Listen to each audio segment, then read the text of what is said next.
ಸಾಮಾಜಿಕ ಮತ್ತು ಧಾರ್ಮಿಕ ಸುಧಾರಣೆಗಳು.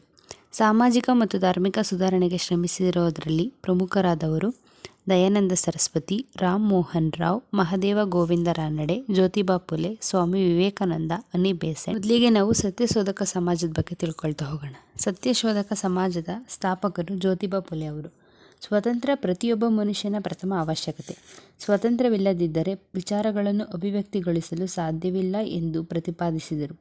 ಸತ್ಯಶೋಧಕ ಸಮಾಜವು ಪಾನ ನಿಷೇಧವನ್ನು ಒತ್ತಾಯಿಸಿತು. ಸ್ತ್ರೀ ಪುರುಷರ ಅಸಮಾನತೆ, ಮಾನವನ ಹಕ್ಕುಗಳ ನಿರಾಕರಣೆ, ಜನರನ್ನು ಶೋಷಿಸುವುದು, ಅಸ್ಪೃಶ್ಯತಾ ಆಚರಣೆಗಳನ್ನು ವ್ಯಾಪಕವಾಗಿ ವಿರೋಧಿಸಿದರು. ಸಾಮಾಜಿಕ ನ್ಯಾಯಕ್ಕಾಗಿ ಚಳುವಳಿಯನ್ನು ನಡೆಸಿತು. ವಿದ್ಯಾರ್ಥಿನಿಯರ ಶಿಕ್ಷಣಕ್ಕಾಗಿ ಶಾಲೆ ತೆರೆದರು. ಶೂದ್ರರು ಮತ್ತು ಅತಿಶೂದ್ರರು ಅನುಭವಿಸುತ್ತಿದ್ದ ಗುಲಾಮಗಿರಿಯನ್ನು ಹಾಗೂ ಅದಕ್ಕೆ ಕಾರಣರಾದವರನ್ನು ಉಗ್ರವಾಗಿ ಖಂಡಿಸುತ್ತಾರೆ. ಸಮಾಜದ ವ್ಯವಸ್ಥೆಯ ಸುಧಾರಣೆಗಾಗಿ ಉಚಿತ ಮತ್ತು ಕಡ್ಡಾಯ ಶಿಕ್ಷಣಕ್ಕೆ ಪ್ರತಿಪಾದಿಸುತ್ತಾರೆ. ಸತ್ಯಶೋಧಕ ಸಮಾಜದಿಂದ ಪ್ರಭಾವಿತರಾದ ಶಾಹು ಮಹಾರಾಜರು ಹಲವಾರು ಶಾಖೆಗಳನ್ನು ತೆರೆದು ಕಾರ್ಯಚಟುವಟಿಕೆಗಳನ್ನು ನಡೆಸುತ್ತಾರೆ. ಸಮಾಜವು ರೈತಪರವಾದ ಹೋರಾಟಗಳನ್ನು ಈ ಒಂದು ಕಾಲದಲ್ಲಿ ನಡೆಸುತ್ತೆ. ಫೂಲೆಯವರ ಶೋಷಣೆಯ ಬಗ್ಗೆ ಗುಲಾಮಗಿರಿ ಎಂಬ ಪುಸ್ತಕದಲ್ಲಿ ತಿಳ್ಕೊಳ್ಬೋದು. ಫೂಲೆಯವರ ಪತ್ನಿಯಾದ ಸಾವಿತ್ರಿಬಾಯಿ ಫೂಲೆ ಅವರು ಕೂಡ ಮಹಿಳಾ ಶಿಕ್ಷಣಕ್ಕಾಗಿ ಸತ್ಯಶೋಧಕ ಸಮಾಜದ ಮೂಲಕ ಪ್ರಯತ್ನವನ್ನು ಪಡ್ತಾರೆ. ಮುಂದೆ ನೋಡೋದಾದರೆ ಆಲಿಫಾರ್ ಚಳುವಳಿ. ಮುಸ್ಲಿಮರು ರಾಜಕೀಯ, ಸಾಮಾಜಿಕ, ಶೈಕ್ಷಣಿಕ, ಧಾರ್ಮಿಕ, ತಾತ್ವಿಕ ವಿಚಾರಗಳನ್ನು ಬದಲಿಸಿಕೊಂಡು ಪೂರ್ವ ಪಶ್ಚಿಮಗಳ ವಿಚಾರಗಳ ಸಮಾಗಮಕ್ಕೆ ಬೆಂಬಲಿಸುವುದೇ ಆಲಿಫಾರ್ ಚಳುವಳಿಯ ಉದ್ದೇಶವಾಗಿತ್ತು. ಈ ಚಳುವಳಿಯ ನಾಯಕತ್ವವನ್ನು ಸರ್ ಸೈಯದ್ ಅಹಮದ್ ಖಾನ್ ಅವರು ವಹಿಸಿದ್ದರು. ಮುಸ್ಲಿಂ ಸಮುದಾಯಕ್ಕೆ ಆಧುನಿಕ ಶಿಕ್ಷಣ ನೀಡುವ ಉದ್ದೇಶದಿಂದಾಗಿ ಆಂಗ್ಲೋ ಓರಿಯೆಂಟಲ್ ಕಾಲೇಜನ್ನು ಪ್ರಾರಂಭಿಸುತ್ತಾರೆ. ಇದು ಮುಂದೆ ಆಲಿಫಾರ್ ಮುಸ್ಲಿಂ ವಿಶ್ವವಿದ್ಯಾಲಯ ಎಂದು ಹೆಸರನ್ನು ಪಡ್ಕೊಳ್ಳುತ್ತೆ. ಪಾಶ್ಚಾತ್ಯ ಶಿಕ್ಷಣದೊಂದಿಗೆ ಧಾರ್ಮಿಕ ಶಿಕ್ಷಣವನ್ನು ಸಹ ನೀಡುವುದು ಇದರ ಉದ್ದೇಶವಾಗಿತ್ತು. ಪಾಶ್ಚಾತ್ಯ ಶಿಕ್ಷಣದಿಂದ ನವೀಕೃತ ಸಮಾಜದ ನಿರ್ಮಾಣವೂ ಸಾಧ್ಯ ಎಂದು ಅವರು ನಂಬಿದರು. ಸರ್ ಸೈಯದ್ ಖಾನ್ ಅವರು ರಾಷ್ಟ್ರೀಯ ಕಾಂಗ್ರೆಸ್ನಿಂದ ದೂರನೇ ಉಳಿದ ಮುಸ್ಲಿಮರು ಏನಿರ್ತಾರೆ ಅವರೆಲ್ಲರನ್ನು ಒಂದುಗೂಡಿಸಿದ್ರು.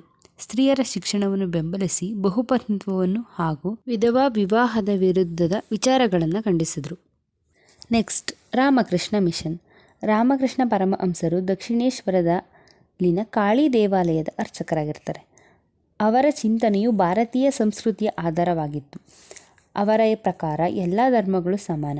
ಯಾವ ದೇವರು ಧರ್ಮ ಮುಖ್ಯ ಅನ್ನುವುದಕ್ಕಿಂತಲೂ ಆಧ್ಯಾತ್ಮದ ಸಾಕ್ಷಾತ್ಕಾರವು ಮುಖ್ಯವಾದುದೆಂದು ಅವರ ನಂಬಿಕೆ. ಅವರು ವಿಗ್ರಹಾರಾಧನೆಯಲ್ಲಿ ನಂಬಿಕೆಯನ್ನು ಹೊಂದಿದ್ದು ಅವರ ನಿಸ್ವಾರ್ಥ ದೈವಭಕ್ತಿಯನ್ನು ಹೊಂದಿದ್ರು. ಸ್ವಾಮಿ ವಿವೇಕಾನಂದರು ರಾಮಕೃಷ್ಣ ಪರಮಹಂಸರ ಆತ್ಮೀಯ ಶಿಷ್ಯರಾಗಿರ್ತಾರೆ. ಸ್ವಾಮಿ ವಿವೇಕಾನಂದರು ತಮ್ಮ ಗುರುಗಳಾದ ರಾಮಕೃಷ್ಣ ಪರಮಹಂಸರ ಧ್ಯೇಯಾದರ್ಶಗಳನ್ನು ಪ್ರಚಾರಪಡಿಸಲು ರಾಮಕೃಷ್ಣ ಮಿಷನನ್ನು ಸ್ಥಾಪಿಸ್ತಾರೆ. ಸರ್ವಧರ್ಮ ಸಮನ್ವಯ ತತ್ವವನ್ನು ಪ್ರಚಾರ ಮಾಡುವುದು ಮತ್ತು ಅನುಷ್ಠಾನಗೊಳಿಸುವುದು ಇದರ ಉದ್ದೇಶವಾಗಿರುತ್ತೆ. ಸ್ವಾಮಿ ವಿವೇಕಾನಂದರವರು ಮೋಕ್ಷಕ್ಕಾಗಿ ದುಡಿಯಲು ಪ್ರಾರ್ಥನೆ, ಯೋಗ, ಸಾಧನೆಗಳಲ್ಲದೆ ಸಮಾಜದ ಸೇವೆಯೂ ಮುಖ್ಯವೆಂದು ಹೇಳ್ತಾರೆ.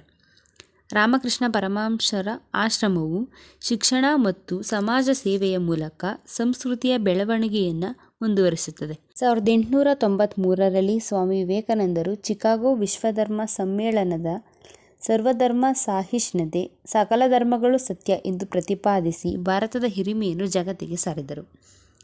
ಭಾರತೀಯ ಸಂಸ್ಕೃತಿಯನ್ನು ವಿಶ್ವಕ್ಕೆ ಪರಿಚಯಿಸಿದರು. ಇವರು ನಿಜವಾಗಿಯೂ ಯುವಕರಿಗೆ ಪ್ರೇರಣಾ ಶಕ್ತಿಯಾಗಿದ್ದಾರೆ. Next, theosophical society. ಐರ್ಲೆಂಡ್ ದೇಶದ ಮಹಿಳೆ ಅನಿ ಬೆಸೆಂಟ್ ಅವರು ಥಿಯೋಸಫಿಕಲ್ ಸೊಸೈಟಿಯ ಕಾರ್ಯಚಟುವಟಿಕೆಗಳನ್ನು ಭಾರತದಲ್ಲಿ ಆರಂಭಿಸಿ ಅದಕ್ಕೆ ನವಚೈತನ್ಯವನ್ನು ನೀಡ್ತಾರೆ. ಈ ಥಿಯೋಸಫಿಕಲ್ ಸೊಸೈಟಿಯ ಉದ್ದೇಶ ಏನಂದರೆ, ಈ ಸಮಾಜವು ಯಾವುದೇ ಭೇದ ಭಾವ ಇಲ್ಲದೆ ವಿಶ್ವ ಭ್ರಾತೃತ್ವದ ನಿರ್ಮಾಣ, ವೈಚಾರಿಕ ತುಲನಾತ್ಮಕ ಅಧ್ಯಯನದ ನಡೆಸುವುದು ಮತ್ತು ಪ್ರಕೃತಿ ನಿಯಮ ಹಾಗೂ ಮಾನವನ ಸೂಕ್ತ ಶಕ್ತಿಗಳನ್ನು ಪತ್ತೆ ಹಚ್ಚುವುದು ಇದರ ಮುಖ್ಯ ಉದ್ದೇಶವಾಗಿರುತ್ತೆ. ಅನಿ ಬೆಸೆಂಟ್ ಅವರು ಸ್ವಾತಂತ್ರ್ಯ ಚಳುವಳಿಯನ್ನು ವ್ಯಾಪಕವಾಗಿ ಬೆಂಬಲಿಸ್ತಾರೆ. ನ್ಯೂ ಇಂಡಿಯಾ ಎಂಬ ಪತ್ರಿಕೆಯನ್ನು ಪ್ರಾರಂಭಿಸ್ತಾರೆ. 1916ರಲ್ಲಿ ಹೋಮ್ ರೂಲ್ ಚಳುವಳಿಯನ್ನು ಪ್ರಾರಂಭಿಸ್ತಾರೆ. ಹೋಮ್ ರೂಲ್ ಅಂದರೆ ನಮ್ಮ ದೇಶದ ಆಡಳಿತವನ್ನು ನಾವೇ ಮಾಡಿಕೊಳ್ಳುವುದು. 1917ರಲ್ಲಿ ಕಾಂಗ್ರೆಸ್ ಅಧಿವೇಶನದ ಅಧ್ಯಕ್ಷರಾಗಿರ್ತಾರೆ. ಭಾರತೀಯ ತಾತ್ವಿಕತೆಗೆ ಮತ್ತು ಸ್ವಾತಂತ್ರ್ಯ ಚಳುವಳಿಗೆ ಇವರ ಕೊಡುಗೆ ಅಪಾರವಾದದ್ದು.